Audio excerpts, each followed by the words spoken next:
Welcome back, guys. It's Eric, free NBA daily bets, breaking down the Wednesday, January 8th games. Let's see, we got 8 games here on the 8th, 8 games on the 8th. That's great. 8 is great, so that's good. So I'm still confident. I know I'm still not doing well betting the NBA, but I'm still very confident, guys. You might think I'm crazy if you followed me all year round, but that's just how I'm built. I'm very confident that I can course correct and start picking winners. And Wednesday the 8th seems great to get back on track. So, with that said, you can follow all of my official plays at Twitter or X, whatever you want to call it, at Easy Money Wins. So, go give me a follow there to see what I'm on. I bet the NFL as well. I'm doing very well in the NFL. It's been it'll be my fifth winning NFL season in a row. So really crushing the NFL, guys. So yeah, go give me a follow there. See what I'm on this week. I'm already on the Texans +3 and the Steelers +10. So that's what I'm on already. I think I'm going to get there with another game. So we'll see. Anyways, let's get to the games in the NBA. First game up. It's the best game of the night, guys. Best game of the night. Oklahoma City at the Cleveland Cavaliers. For OKC, it's just AJ Mitchell and Alex Caruso. Both of them are out in this game. And this will be their first road game in a while for Oklahoma City. And I usually like to fade teams in this situation where they're coming off long homestands like this.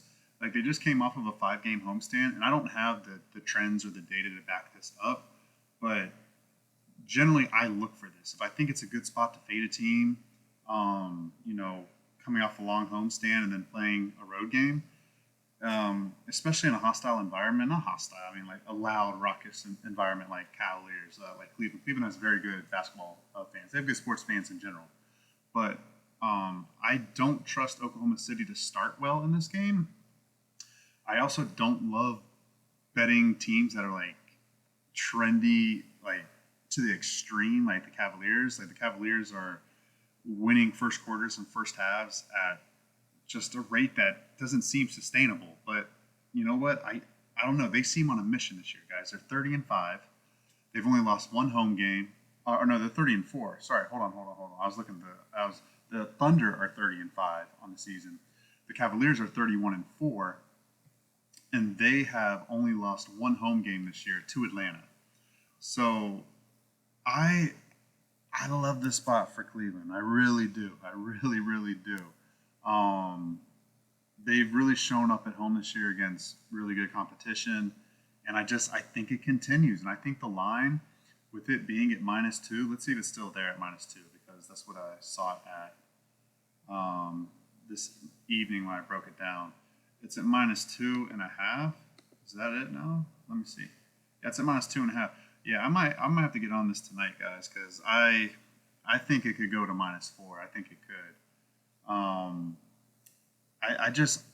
They're at home. It's going to be a great environment.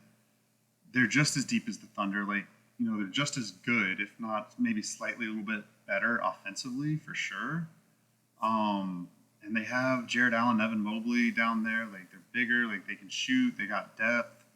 I'm not saying that the Thunder don't have those either, but I just think the Cavaliers at home, like with a short number like that, give me the Cavaliers, guys. And I am going to go first quarter, first half, full game. Come on, Cavaliers. Come through for me. Come through for me. Just one time for the one time. Please, please. Yeah, I think they smoke them start to finish, guys. I think they do. I don't, if it's not broke, don't fix it. And the Cavaliers, that's just what they do. So let's ride the short number there and get after it with that. All right, next game up, we have the Chicago Bulls at the Indiana Pacers. And I found something on the Bulls, guys, and I want to share this with you. So the Bulls are not very good on the road. And let me explain, because they do have some good road wins, but they're kind of fraudulent. They're not really as good as they look. Okay, so get this. So they lost at Washington, so that's already a bad loss on the road, okay? they had to go to overtime against Charlotte, meaning that they didn't finish the game well because they were up by like 6 points in the entire second half, covering that spread. I know because I had the Bulls that came. They came through for me in overtime. But that Charlotte team was not fully healthy. So they were BSing around with a bad Charlotte team. The last road game before that was at Atlanta. They lost 141-133. The road game before that was at Boston. Now that's an outlier. I'll give them credit where credit is due. That's the only one good road win I can see. But the game before that was at Toronto. They were covering the entire way, and they got an unlucky backdoor miscover, I guess you could say. Toronto hit a three at the end. They lost 122-121. Okay, then they caught San Antonio on the second night of a back-to-back, I believe, and they beat them. And then they lost at Orlando. Okay, they beat Washington way back in the early season. They lost at Milwaukee. They beat Detroit on a back-to-back. Detroit was on a back-to-back. And then they beat the Knicks on a second night of a back-to-back. So I think Chicago, when they face better competition, in general, they don't do too well. And then when the other competition is healthy and really motivated, they definitely don't do very well, and on the road. So I'm looking to fade Chicago here. Only person out for them is Ayo Dosunmu. Everyone else looks good. For Indiana, Halliburton is questionable, and I kind of hope he doesn't play. He didn't play in the playoffs last year, and Nembhard did just fine running the offense. So I have that trust with Andrew Nembhard to run the offense. He did very well in the Eastern Conference Finals against Boston. So I'm okay with if Halliburton doesn't play. If Halliburton doesn't play, we're just going to get better line value. We'll get it down to -2 probably, -3. I think it goes down the way to -2.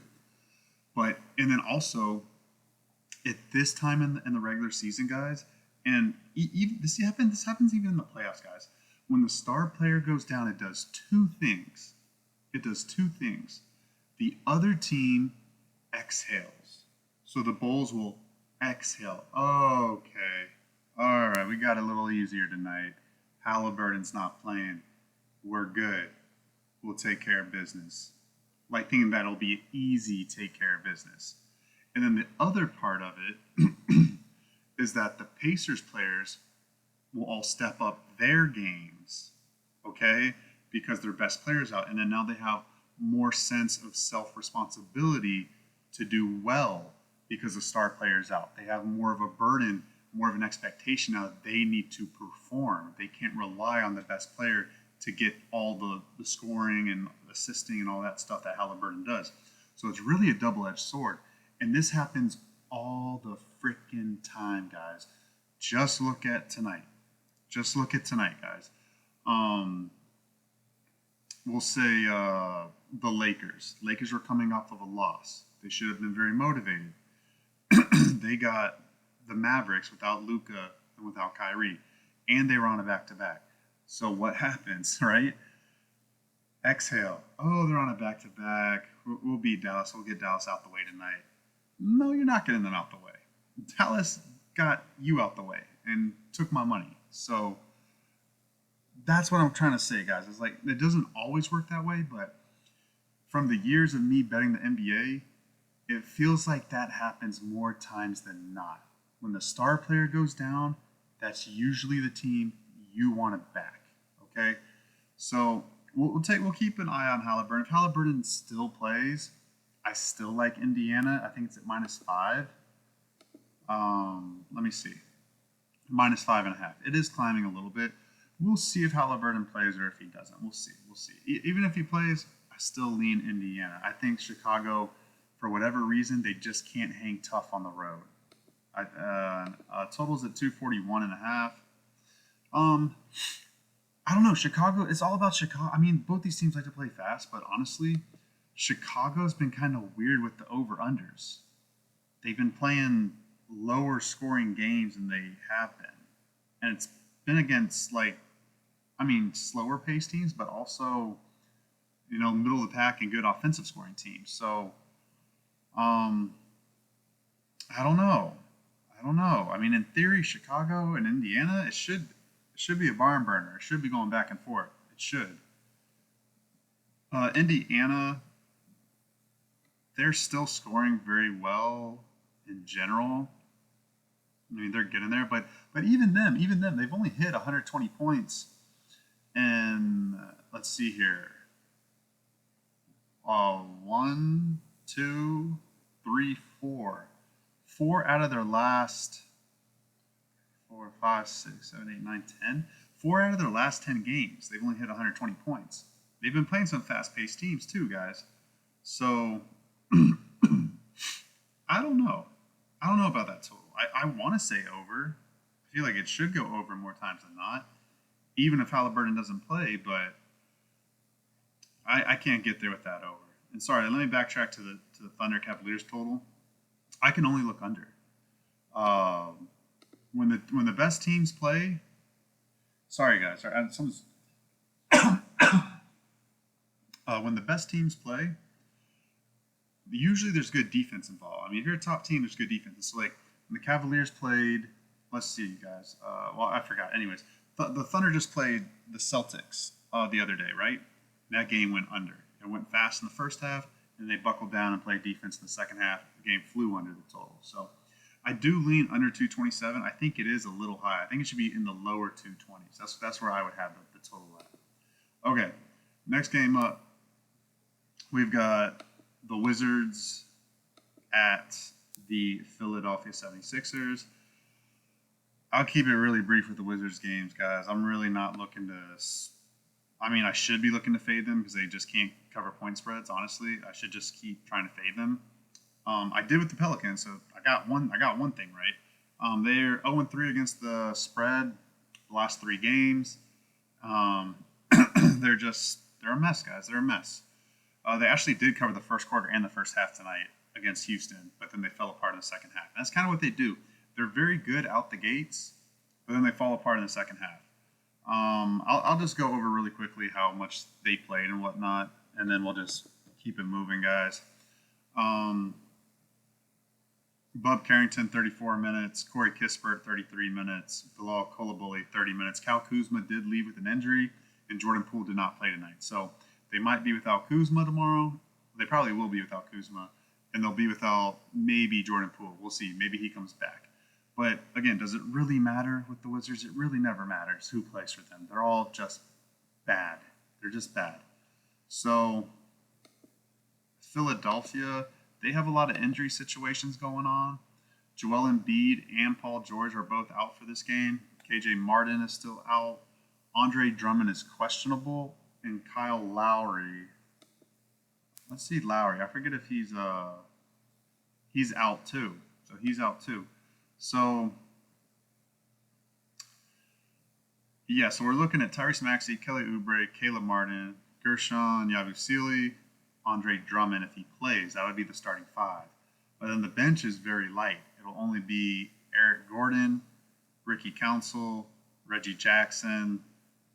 I mean, they really don't have a backup 5, really.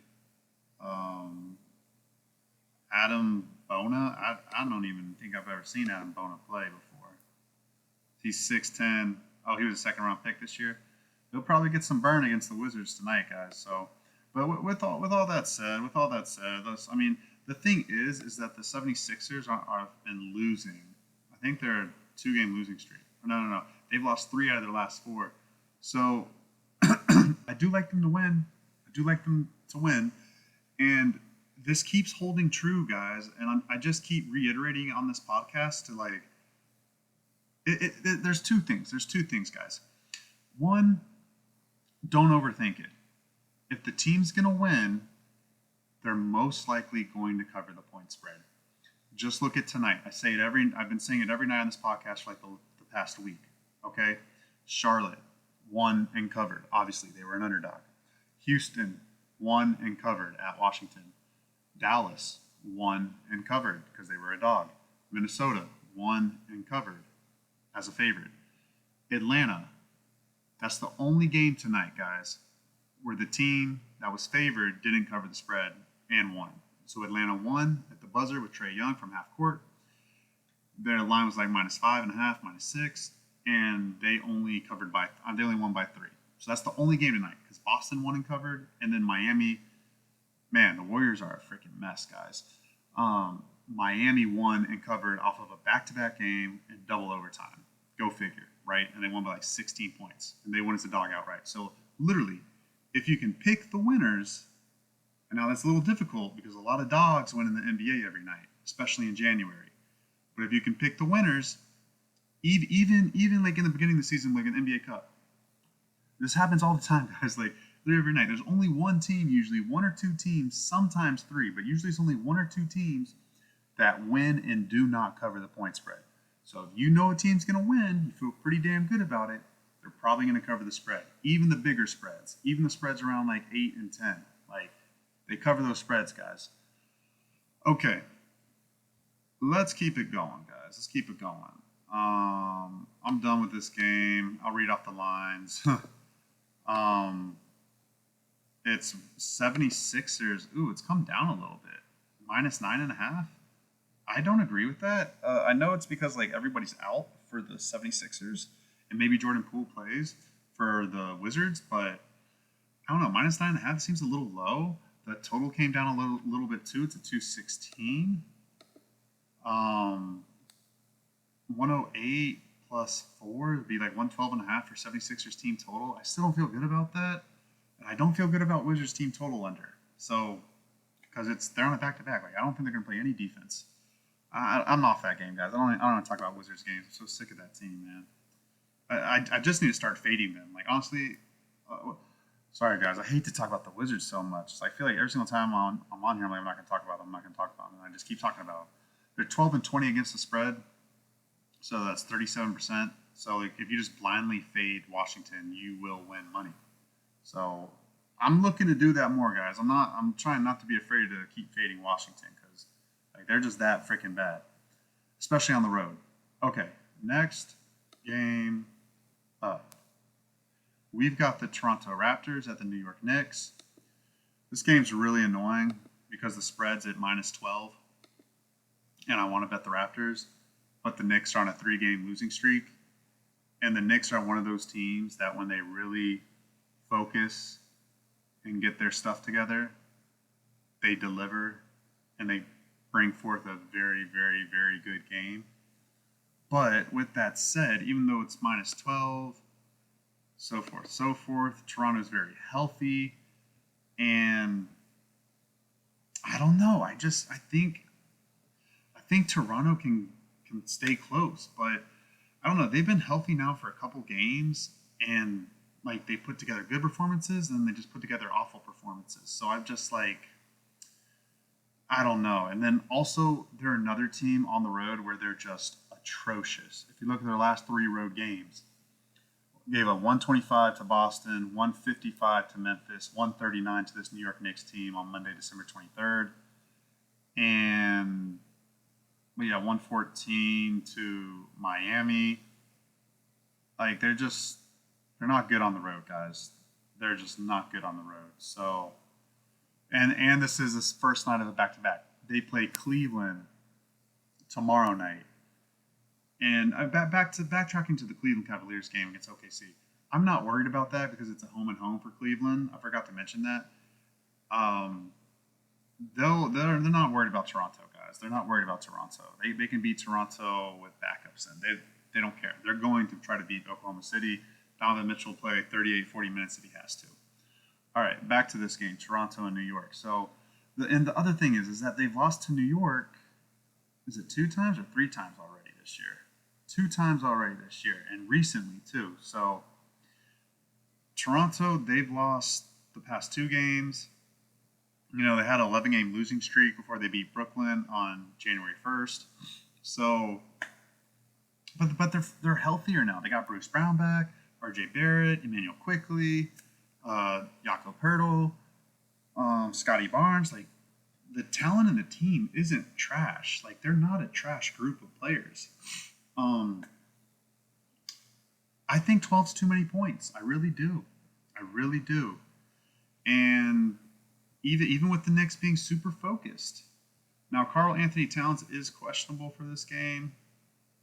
and somebody else might be too. Oh, Deuce McBride. That's or Miles McBride. That's right. So, I mean, if Cat's out again and McBride, I I will be taking the plus the points with the Raptors. It's not going to be fun, but I just know in my heart that that side is too many points against a Knicks team that won't be able to pull away without Karl Anthony Towns. Now, I say that, and I think this team did do that. No. Sorry, they didn't have Jalen Brunson against Utah. They had Karl Anthony Towns, and yeah, he scored 31 points and they pulled away. So yeah, we'll monitor Cat, but that's the only way I could look in that game. The over under is 231, and it's a weird thing because the Knicks, when they lose the next game, they play really good defense. So I know that they're going to be talking about defense in this game. Okay. But the only thing, even with that said, even with the Knicks wanting to play defense, and here, I'll read it off the numbers to you right here. Now, I don't count the Chicago game because that was a back-to-back with travel after Oklahoma City, so they were tired. That flew over the total. But the game after that, Monday at home against Orlando, 103-94. Now, yes, I know what you're saying. Orlando plays very slow. Yes, they do. But still, for a Knicks game, for them not to score 100 points, like, they were definitely playing defense in that game. Okay, the game after their other last loss before then, they lost to Atlanta in the NBA Cup. The next game out, they held Orlando to 91 points. And then also, this kind of same situation, they lost to Detroit, and then they played at Toronto, and they held them to only 108 points, 113-108, and they had everybody in that game. Okay, another loss at Dallas. They played at Charlotte, 99-98. And then this is kind of the only outlier that I'm seeing right now, guys, is that at Utah they lost, and then the next game, well, they couldn't stop shooting. I mean, they were just scoring 145. So that's what I'm saying. Like, in theory, they're going to play defense in this game, and they should hold Toronto to nothing, like below 110 points. But then Toronto, on the other hand, could play awful defense, and the Knicks could go crazy, and it flies over the total alone by just New York shooting the ball really well. So I'm not playing the over-under, but I don't know. We'll see if Karl Anthony Towns plays, guys. I might get there with the Raptors. Okay, next game up. We have the Detroit Pistons at the Brooklyn Nets. And I have Detroit figured out, guys. I do. And they're pissing me off. I hate teams like this. They're just mentally soft-ass freaking teams. And it's like, as a sports player, like, you know, I used to play Division I football. I used to play basketball growing up too. But like, when I'm playing a bad team, I don't want to keep it close. I just want to blow them out, sit out the fourth quarter, move on. Like, but Detroit does not do that, guys. They do not do that. They get up for the big games and they play down to their competition against the worst teams. We'll just go through their schedule real quick to highlight it. So against Portland, they had to come back. They were down by like 10 points at halftime or something like that. They won 118-115. They won and did not cover. So this is important, guys. I'm saying all this because we're gonna look to fade Detroit against bad teams or lesser teams than they are with that teams. They're gonna be an underdog catching a lot of points because the Pistons don't like blowing out these bad teams. They're not doing it. They'll blow out the good teams, but they won't blow out the bad teams, okay? So Portland, 118-115. They won by 3. They didn't blow them out. They should have. They didn't cover the spread. Minnesota, good team. They whooped them start to finish, 119-105. So they got up for that game. They get up for the big games. Then they played Charlotte at home on this past Friday. They were losing at halftime. They only won by 4 points, 98-94. They play Orlando at home. That's a big game. Orlando's a playoff team. Even though they didn't have like a great lineup playing for Orlando, they still got up for the game because it was a playoff team. 105-96. They won by 9 points. Okay? Look at their road trip. They got up for Sacramento. They won. They got up against the Lakers. They won. They got up against Phoenix. They won. Then guess what? What was the game before their road trip? At home against Utah, the Jazz. They lost. Okay, guys? You see the pattern here? Utah, bad team. They didn't get up for it. They lost. Okay, let's keep. I mean, I'll go a little bit more, right? So the next bad team that they played before that, they played a stretch of really good teams. Then they played Toronto. They played Toronto at home. They won by 2 points, 102-100 against Toronto. Okay, and they lost at Charlotte before then, and they lost at home to Chicago.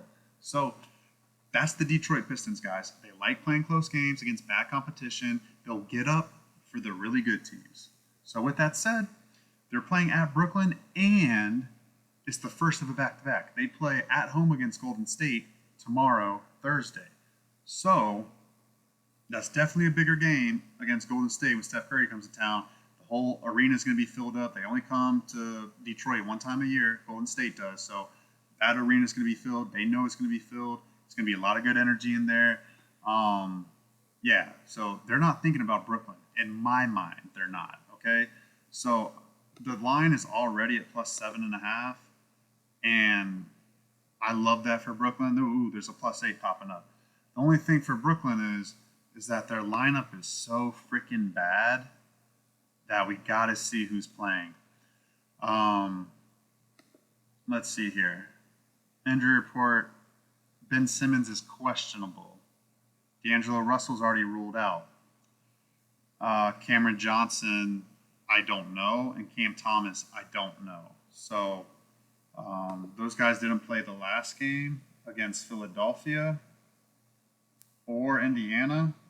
So I don't know. If Cam Thomas, Ben Simmons, and Cam Johnson play, oh my goodness, guys. I'll take plus 5.5. I think I'll take plus 5.5. Yeah, but even with that said, guys, like, and I've talked about Brooklyn kind of playing well at times this year too. Even if it's just Ben Simmons, Keon Johnson, Cam Johnson, and Zaire Williams off the bench, Jalen Wilson, Day'Ron Sharpe, like Tyrese Martin off the bench, like if those guys play, I still think they can cover a plus 7.5, a plus 8. Like I really do. I kind of hope this line goes all the way up to plus 10. Because I don't know. I don't trust Detroit to win by margin right now. The over under is at 214, and I like the under, and the reason I do like the under is because two things. The Nets like to play slow, and then, like I said, the Pistons aren't going to take this game seriously, so it'll probably be closer, which will lead to a tight game at the end, which means it'll probably lead to good defense, which will play into what the Nets want to play into anyways. I couldn't blame you if you want to take the Pistons team total under. That would be like 110.5. I don't think the Pistons get to 110. I mean 111. I mean, they've been getting there recently, though. They have been scoring that a lot recently, so I don't know. Maybe I'll backtrack on that. But I know Brooklyn's going to try to play a good defense. I do know that. So, yeah, that's the only way I'm looking at that game, guys. The under and Brooklyn plus 8, plus 7.5. All right, guys. So a couple games left. I think 3 games left. Please hit the like button. Comment on the video, helps with engagement, helps boost my video out in the YouTube algorithm, and follow me on Twitter for all my plays. And I appreciate y'all. I really do, really do. So, okay, next game up, we have the Portland Trailblazers at the New Orleans Pelicans, and I'm kind of excited because they didn't have a lineup, a spread up when I was doing this game earlier. Jeremy Grant is out for Portland. Denny Avdija is questionable, and Donovan Clingan, the rookie out of UConn, is questionable. So that's it. So nothing major there. I mean, if you like Portland, I mean, of course you want Clingan and Avdija to be ruled in with everybody else. Portland's playing really good basketball right now, and they kind of do this, guys. They kind of do this where they play like a good stretch of like 7 games, and then they just look awful for like another 7 games. That's kind of what they do. So their last couple of games here, they played the Lakers tight. I think they almost covered, or they covered the original the gosh, what do you call it? The initial line, and then it got bought down. But then they went on the road, and then they beat Milwaukee after that, and then they almost beat Detroit the other night. So their last 3 games have been very competitive. And before that, they won 2 out of the 3 games at home. So their last like 7 games, 6 games have been really competitive for the most part. So now they're at New Orleans. This is the first of a back-to-back. They play at Dallas on Thursday tomorrow. So that's the situation with Portland. For New Orleans, they welcome back Zion Williamson tonight. I think he only played 27 minutes. And they covered the first quarter, first half. That's what the Pelicans do. They always come out hot, man. At home, they really, really do. Come on. All right, there we go. So yeah, they lost by 7 to Minnesota, and they played better defense today. I don't know if that's more of also Minnesota playing defense, but Minnesota was on a second of a back-to-back tonight, and they played heavy minutes the night before against the Clippers. So, you know, for that game to go under, maybe Zion Williamson brings a little more defense. I don't know. It's a little strange score to me, guys, because, well, I mean, Minnesota just doesn't score well. They just don't get to 110, 115 points that often. So, but with that said, this is a final home game. They play Friday at Philadelphia, and they play 2 other road games. Then they come home for a 4-game homestand. So, I like New Orleans in this spot. Nobody else played heavy minutes tonight either. It's funny, right? So they said our boy DeJounte Murray was questionable the entire day. He played the most minutes out of anybody. It's like that's what I'm saying. Like, he wasn't hurt, guys. He wasn't hurt. Like, it's annoying, that NBA injury report. They do this stuff on purpose. Herb Jones, 32 minutes. CJ McCollum, 30 minutes. So now they're playing a Portland team who doesn't play as good as defense as the Timberwolves. Like, I hope this line's low, guys. I hope it's low because of Portland's recent success. Oh my gosh, guys, it's at -1.5. I love that. I will be on the Pelicans today. I think the Trailblazers' recent success is a little fake, a little bit overhyped. Again, I'm gonna think about. I'm gonna sleep on it. I get so burned by the Pelicans all the damn time, guys. Like, I'm tired of getting burned by them. It's like I bet them in good spots, and they don't come through, and then they're in bad spots, and somehow they cover the spread all the freaking time. So I'm just like, it's tough. I don't think Zion Williamson will play in this game. If he does, I definitely love this bet for the Pelicans. I'll monitor it, guys. If he doesn't play, I don't know. I might just stay off of it. It might be a Trailblazer spot, honestly. And then the next game will fade the Trailblazers. Okay. Over under for that game is 227. Portland is like, I don't know. They play low scoring games, then they give up a ton of points sometimes. But at home is where they do better scoring. Okay, so like the last game against Detroit, that was a little surprising to me. But then at the same token, New Orleans has been an over team this season. Now, tonight's game, I don't know why that game went that far under. Might just be a credit to Minnesota's like style of play and their defense, but I don't know. I'm gonna sleep on that game, guys. I do want to bet the Pelicans, but I'm gonna kind of like, I don't know. We'll see. Okay. Next game up, we have the Clippers at the Nuggets, and I'm going to be on the Clippers, guys. And I'm kind of guessing that Jokic won't play tonight against the Clippers. He didn't play last night against the Celtics, and so it's kind of that double-edged sword, right? Like I'm talking about. So like tonight, Boston was off a loss. Boston off a loss is very good at covering the spread. They just do it all the time, pretty much like 7-3 this year off of a loss, covering the spread. And so they're a motivated team off of a loss. Some teams aren't that motivated off of a loss, and then they see the backups are in, and then they exhale. Boston's kind of the exception to that. There's a couple of elite teams that don't fall for that. Oh, star players out, let's exhale. Like no, they're competitive. They come out and they bring their lunch pail to work and they get after it. So can the Clippers, if Jokic is ruled out, are they going to be able to focus after a loss, because they just lost at Minnesota? They have everybody back healthy now. Everyone's healthy. Okay, they've lost 3 out of their last 4 games. So this should be a focus spot, guys. And they have 2 days off after this game as well. And they go back home. So lost 3 out of the last 4 games.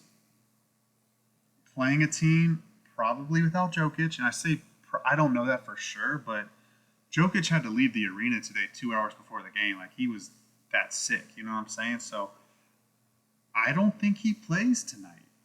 I don't think he does.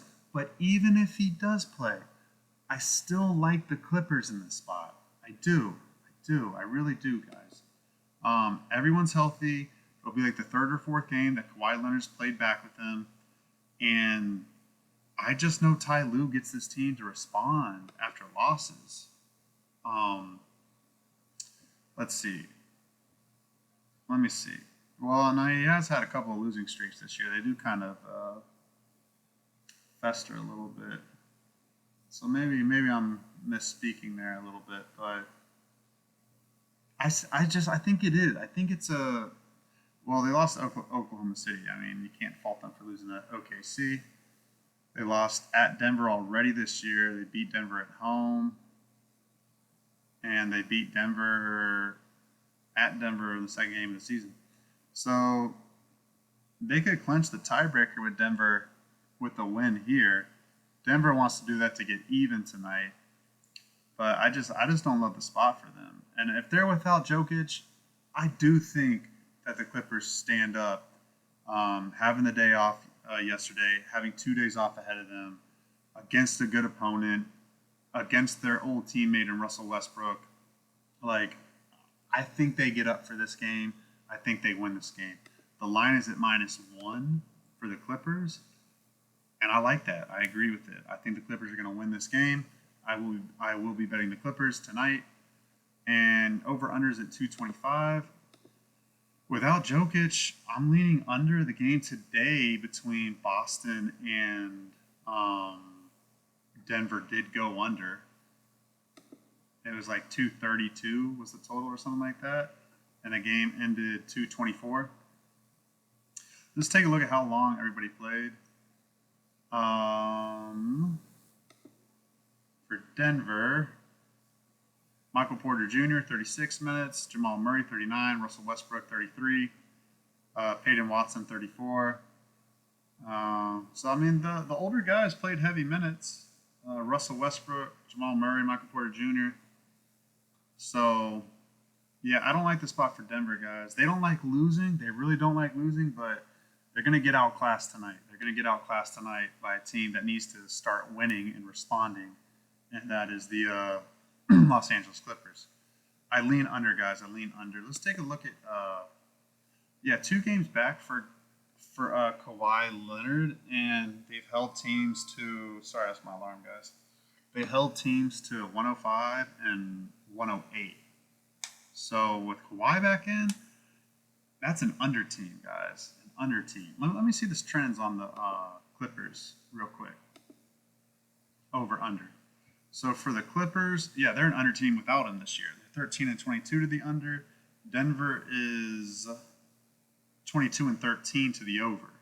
So I like the under in this game too, guys. Under 225. I like the under. I do. Okay, next game up. And last game of the night. We have weird schedule here tomorrow night, guys. There's no 10 o'clock game or 10:30 games. It's last game up is the 9:30 game, the Spurs at the Central Time Zone Milwaukee Bucks. Very interesting. The line is -5 till Milwaukee. Over-unders at 223. And for the Spurs, let's see here. Jeremy Sochan is out, or if he's not out, I don't care. He does nothing to me for the point spread or what I think about the game. They've lost 2 in a row, so that's the thing. I wish they had beaten Chicago. It looked like they were going to beat Chicago the other night. They did not. They beat them. I would have felt really, really good about Milwaukee tonight. I still feel pretty good about Milwaukee. Everybody's probable. Chris Middleton, Andre Jackson Jr., and Giannis. Sorry, guys, I'm yawning. And Giannis is probable. So they're all probable. And they're coming off a big win, by margin big. It wasn't a big win, but they beat at Toronto. But it was a good win because they had lost 4 out of their last 5 games. Now, they're coming back home. They were off yesterday. They're off tomorrow. They go on a quick 2-game road trip over the weekend, and then they come back home for a 4-game homestand. So, like, it's, you know, they should be focused for this game. They should be. I would hope they are. I mean, Wemby comes to town, like, Giannis should get up for this game. Like, you know, they're a good opponent. I think they do get up for this game. They're just not in great form. But then they showed it against the healthy Toronto team that they just went in there and handled business. So, and, you know, before this little losing funk that they were in, they were handling their business very well. So, and this is the other thing, guys. Milwaukee might be a team where they get down for the lesser competition and they get up for the bigger competition, because they lost to Portland at home, they lost to Brooklyn at home, and they lost at Chicago. You know, those are all lesser teams than them. Those are the last 4 losses. Like, not good losses at all. They should have won all those games. But San Antonio, this is a bigger opponent. So, you know, I think San Antonio has a better record than Milwaukee does. No, they're 18-18. Milwaukee's 18-16. But still, I think Wemby and Chris Paul being on the other side brings out the best of San Antonio. And if you like San Antonio, obviously Chris Paul lost to Milwaukee in the finals. He probably hates going there. He probably wants to beat them every time he plays them. So, and they're on a 2-game losing streak. So it's kind of like, you know, I wouldn't be. And then the other thing is that San Antonio has played really well on the road recently, like since December 23rd. I mean, they've won, they covered, or they won in like the past 5 or 6 road games. They won at Portland. I don't think they covered that game. They won. No. They did. I don't know. I can't remember actually. They lost and covered against Philly. They lost and covered against New York. They beat Brooklyn and covered. They lost by 2 to Minnesota and covered. They beat Denver at Denver this past Friday. And then they lost by 4 to Chicago. I don't think they covered against Chicago. I could be wrong. For some reason, I can't remember that spread. But anyways, they play well on the road. They're fine playing on the road. And they have 2 days off after this game. So it's a little bit of a tough spot. But again, there's only 1 or 2 games every night where the team wins but does not cover. I think Milwaukee wins this game, guys. And so since I feel so convicted that Milwaukee wins, because also the other thing for Milwaukee, guys, is that they've lost their last 3 home games. The last 3 home games they lost. They haven't covered. Yeah, they've lost their last 3 home games. So that should be a topic of conversation amongst the team and Doc Rivers to the team, saying like, "Hey, we've lost our last 3 home games. Like, we haven't had a home win since Saturday, December 21st. Let's go win a game at home, guys. Come on."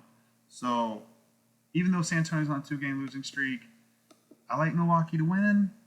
I like them to cover. I hope the line keeps going down a little bit more. I like Milwaukee to bounce back here at home, even in on their home court. They already won the last game, but they need to put a good showing at home. I think they do. Over under 223. Milwaukee, when they're serious, the games go under. So, or they'll hold the Spurs under. You know what I'm saying? And the Spurs will play good defense too. They'll play a slower game. I like it under. I like under 223. That's the way I would look at it. And yeah, it's already kind of going that way. It's down to 222.5 at most books. So that's the way I would look, guys. And that is the show, guys. That is the show. I appreciate y'all for listening. I really do. I hope everybody's doing great. And yeah, I'm going to get this thing back on track. I will get back to my winning ways, guys. I always do. So I will see you guys on the next show.